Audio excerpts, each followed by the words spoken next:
We've got a fiscal problem at all levels of government in this country. And the sooner we deal with our fiscal problems on spending, the better off everybody's going to be, the less draconian the kinds of reforms will be needed down the road. That's why we got to get at the root cause of our spending problems in the federal government, state government, local governments, and we need to be honest with people. We got to stop rewarding politicians for making empty promises to voters, and we got to start rewarding politicians for being honest with people and having fact-based budgeting around here. Congressman, this is Tobias from Citigroup, and by the way, Canada isn't such a bad place. I was raised there. I love fishing there.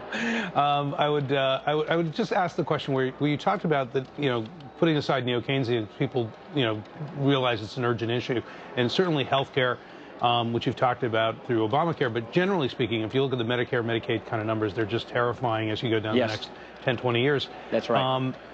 How are you going to educate, without the political cost, the American people to recognize and be willing to accept it? You're older Americans, big voters, who aren't too thrilled about the idea of some of their benefits being cut. You've got young Americans who don't want to lose their future benefits. Right. You've got a whole host of constituents around the country who probably need to be educated in a way that allows you to do politically what needs to be done. So we realize we're probably going to walk into some political issues, but that should not stop us from doing what we think is the right thing. I'd say 2 points. Number one, seniors will get benefit cuts if we don't fix these programs, if we don't put them on a sound financial footing. If we do nothing, that means cuts will happen to current retirees.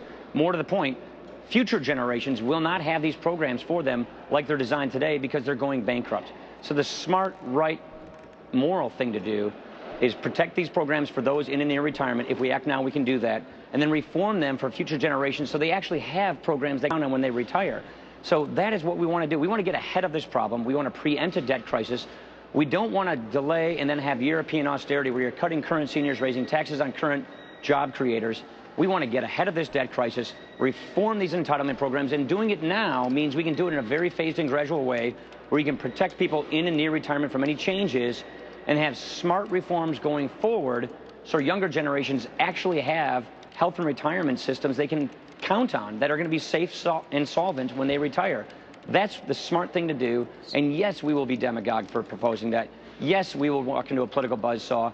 But I, for one, believe that people are way ahead of the political class. I believe Americans understand this debt is getting out of control, this deficit is out of control, and they want political leaders to be candid with them, to be honest with them, and to solve these problems.